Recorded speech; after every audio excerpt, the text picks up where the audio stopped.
Jepun yang baru-baru ni keluar, Samurai's Fury, yang berdasarkan kisah benar di Jepun, di Kyoto 650 tahun dulu, zaman shogun, samurai dan sebagainya tu, berlaku situasi yang mana wabak berlaku, berpuluh ribu mati dan rakyat begitu susah dan dikenakan cukai pula yang tinggi oleh pemerintah mereka, maka mereka terpaksa meminjam dan ini menambahkan lagi bebanan mereka.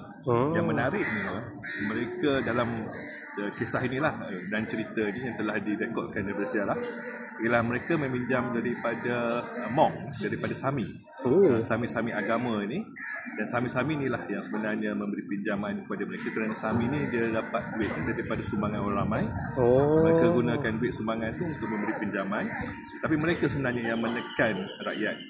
Mereka bila rakyat tak mampu bayar, mereka rampas harta, mereka rampas anak mereka, rampas isteri mereka, dan ini yang menyebabkan rakyat di Kyoto masa itu 650 tahun dulu memberontak, diketuai oleh Ronin ataupun samurai yang tidak ada tuan dia.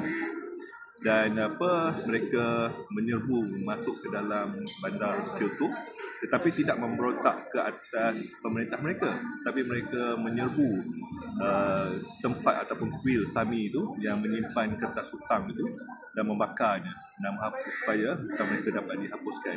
Bila kita lihat situasi sekarang, kita ada perbankan konvensional dan juga kita ada perbankan Islam yang berteraskan agama. Kita ada ugamawan yang menasihat para pemberi pembiayaan ini, kewangan ini, yang bersifat kata seolah-olah ianya ada membawa manfaat kepada mereka yang meminjam, terutama dalam sudut agama. Tetapi natijah ni kita lihat tetap sama. Apabila COVID, dalam mana situasi, tidak ada ruang untuk peminjam ini untuk lepas daripada hutang, tidak ada debt jubilee, tidak ada pengurangan hutang. Ia akan menjadi kesan yang sama. Apa yang berlaku 650 tahun dahulu di Jepun boleh juga berlaku di Malaysia.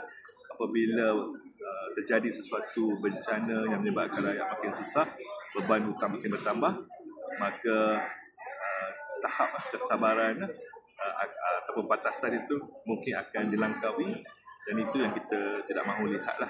Di negara kita ni harus dilakukan supaya kembali kepada asalan, kembali kepada kejayaan yang telah ditunjukkan oleh Nabi kita salam dan juga para sahabat, yang mana di zaman Khalifah Islamiah yang hebat dulu tidak ada pun sistem perbankan, tetapi masih mampu menjadi satu empayar yang amat disegani dan ditakuti oleh semua orang, disegani oleh semua orang. Faham?